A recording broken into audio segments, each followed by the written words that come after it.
somebody says you're not the smartest person in the world, I can say that about myself. I said it many times. But when somebody else says it, it suggests that not only are you not the smartest person in the world, nobody needs you. בפסיכולוגיה של העתיד, התת מודע לא חשוב, אלא העל מודע הוא מה שחשוב. בפסיכולוגיה של העתיד, ההתמקדות והנבירה בעצמי לא חשוב, התרומה שלי לזולת, זה מה שחשוב. בפסיכולוגיה של העתיד, הקשיים, הכאב, הטראומות הם בסך הכל הזדמנות אדירה להתגברות, לנתינה, לתיקון. אחת הבעיות הכי נפוצות שמביאות אנשים לספה של הפסיכולוג היא תחושת השפלה. כשאנשים אחרים מרשים לעצמם לבקר, להעליב או להשפיל, זה יכול להיות הורים, אחים, הבוס בעבודה, חברים. הפגיעות הרגשית הזאת מצטברת ומשאירה אותנו עם הרגשה שאם לא היו פוגעים בנו, החיים שלנו היו יכולים להיות הרבה יותר טובים. אני אלעד בן אלול, וברוכים הבאים לפסיכולוגיה של העתיד.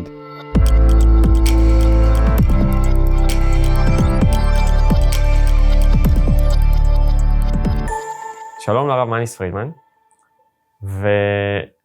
והייתי רוצה לשאול בשמי ובשם כל האנושות, איך אפשר להשתחרר מהכוח הזה שיש לאנשים כמעט בכל רגע נתון לפגוע בי?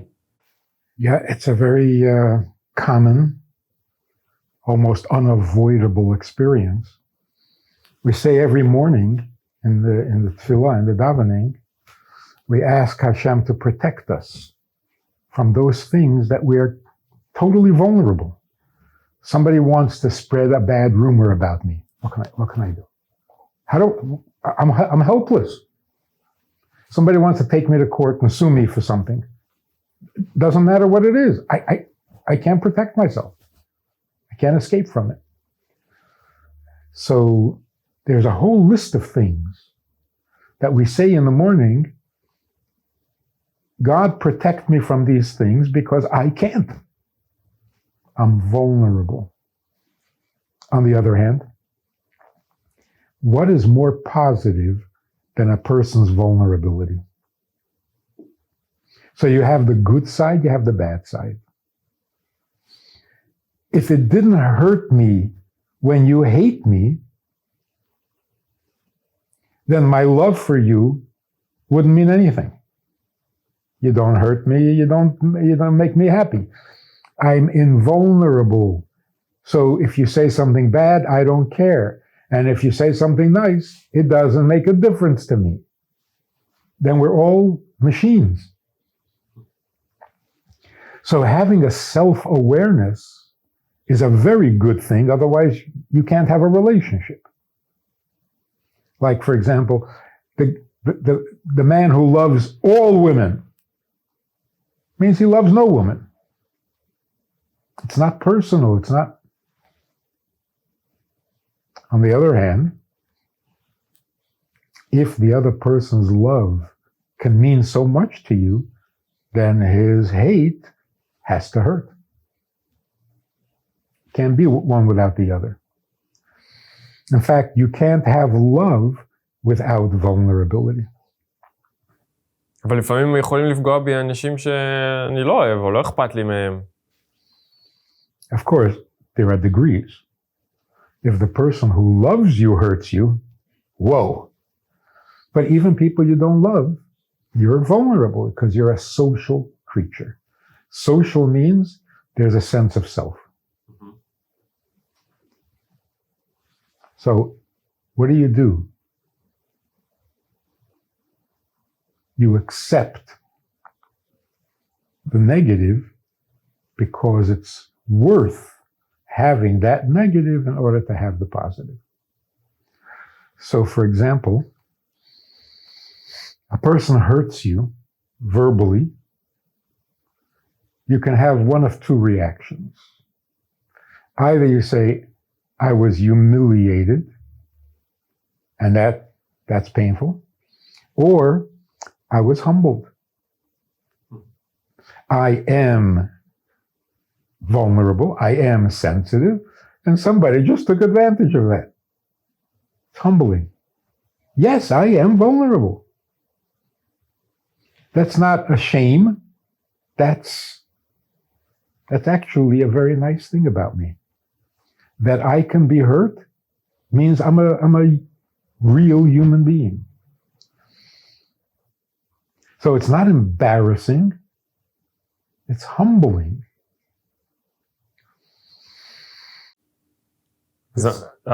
המודעות העצמית הזו, שבעצם עצם העובדה שאני מודע לעצמי, מה אמרו לי, איך התייחסו אליי, אני קיים במרחב החברתי, יש לי, אומרים עליי דברים, מייחסים אליי דברים, היא חיובית כי היא בעצם שמה אותי במקום של אכפתיות ושל פגיעות מול הסביבה האנושית. זה גם גורם לי לחשוב על זה על פי הרבה פעמים ביהדות אומרים שכשפוגעים בבן אדם, יש לו יכולת מיוחדת אפילו לברך אנשים אחרים, כי דווקא בגלל שפגעו בו או העליבו אותו, זה מייצר בו איזושהי יכולת רוחנית יותר גבוהה. איך זה קשור לרוחניות שלו? Well, arrogance and ego generally are unholy. They're considered darkness,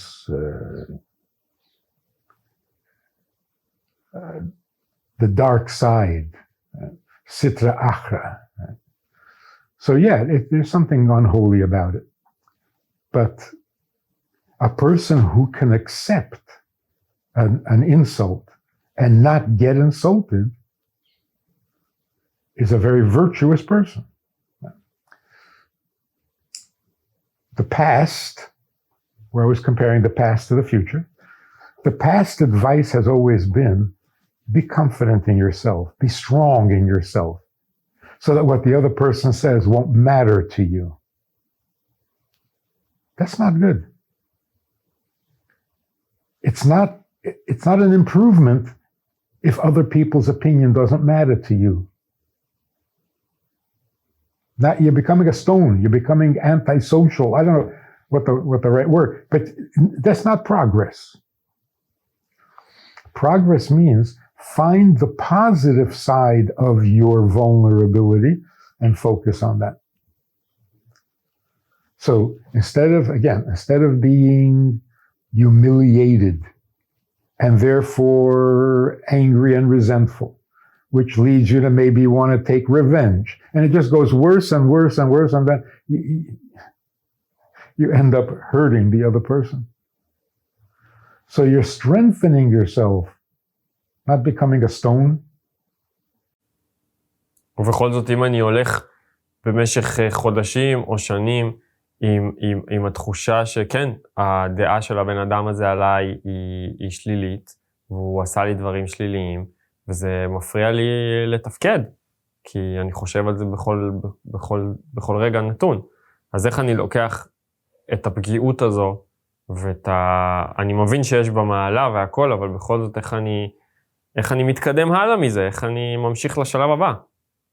The only reason it would cripple you is because you're threatened by it. What's the threat? Somebody knows that you're sensitive, so what's the threat? Yeah, Ken, I'm sensitive.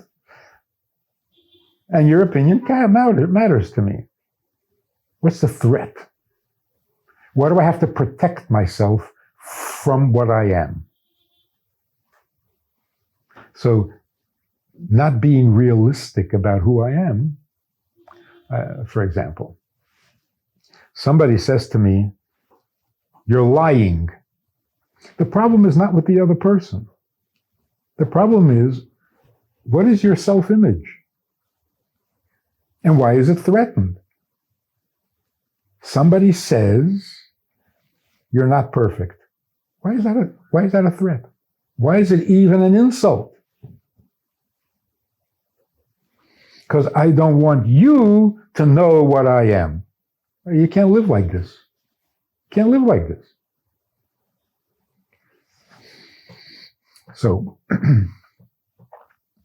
Hasidus says, every person has a fear of being unnecessary. It's the worst thing in the world, especially men.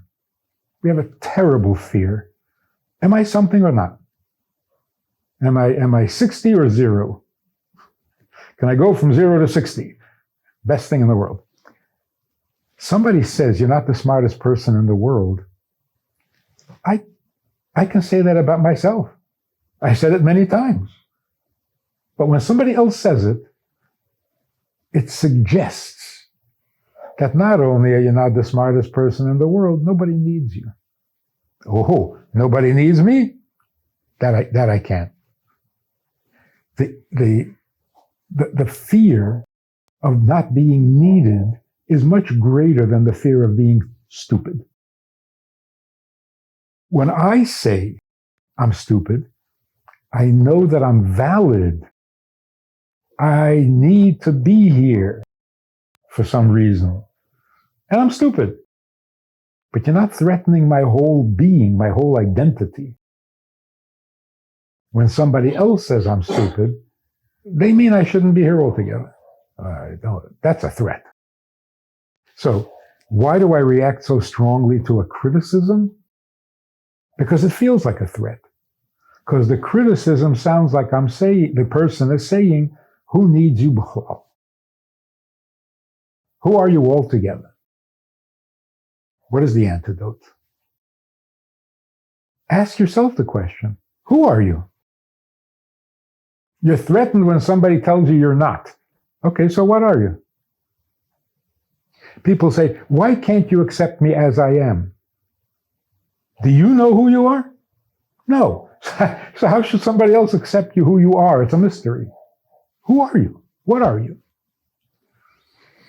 Where does it say in the entire Siddur, in the entire Torah, where does it define who I am? I think there's only one place. Where does the word ano? אלוקים אומר את זה. כשאלוקים מדבר על עצמו, אז הוא בדרך כלל אומר, אני. But מודה אני doesn't say that's me, that's what I'm doing. Ano avdo dekutsha bericha. You want to know who I am? I'm not the smartest guy, I'm not the best looking guy, I'm not the most powerful guy. Yeah, that I know, I'm comfortable. You want to say it, go ahead and say it. That's not a threat. Because who am I? Ano avdo dekutsha bericha. So the healthiest thing that a person can say, and this is futuristic, the healthiest thing is like the man on the road in the Gemara, the man on the road, very, very ugly. So somebody came by, I'm telling the story of Bekitzer, somebody came by and said, Kama mechuar adam zeh. How did you get so ugly? And he said, Lech le'uman she'osani. The best answer in the world. You think I made myself ugly?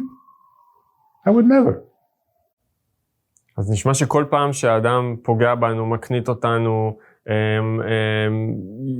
יוצר איזושהי משהו, אומר איזה משהו שמייצר לנו מודעות עצמית ופגיעות ורגישות, זה בעצם הזדמנות להכיר את עצמנו בצורה יותר צלולה, זאת אומרת את הצניעות שלנו, להתחבר למקום הענב, הצנוע שבנו, שגם אמרנו שיש פה איזושהי אפילו מעלה רוחנית שאפשר להתחבר אליה. לסיום אני אשאל, יכול להיות שמי שעומד מאחורי כל הפגיעות האלה והקטנות האלה, והרגעים, האגרסיות הקטנות האלה, זה בעצם בורא עולם? ואם כן, למה בעצם הוא מנסה לפגוע בי דרך האנשים האלה? מה הוא מנסה להשיג דרך הדבר הזה שהוא פוגע בי דרך האנשים האחרים? It's very hard to guess why he does what he does or what he's thinking. But what does it mean to be threatened or to be hurt? So you convince yourself that you're the smartest guy in town, and then if somebody says you're not, you're hurt. There's no need to be hurt. You were never the smartest. You're not going to be the smartest. So why are we not comfortable with our reality? Put it aside. We're all damaged, which means we're sensitive. Now let's see the positive side of that sensitivity. מדהים, זה באמת אולי עיקרון כל כך חשוב בפסיכולוגיה של העתיד. בפסיכולוגיה של העבר, הפגיעות היא בעיה, היא מחדל, היא איזושהי הפרעה. בפסיכולוגיה של החולשה, בפסיכולוגיה של העבר, כשאנשים פגעו בי, משהו השתבש. אני צריך לרפא את הפגיעות האלה, אני צריך לדאוג שלא יפגעו בי יותר. בפסיכולוגיה של העתיד, הפגיעות שלי היא יתרון אדיר, היא כוח, הוא מה שעושה אותי אנושי, והאנשים שפוגעים בי במהלך החיים שלי, הם ההזדמנויות שלי להכיר את עצמי, ולהתחבר לצניעות שלי, לענווה שלי, שזה הקשר שלי עם בורא עולם. So a person should say, oh, that hurt me, but that means that I'm capable of loving. אשרינו. Positive, negative. תודה רבה.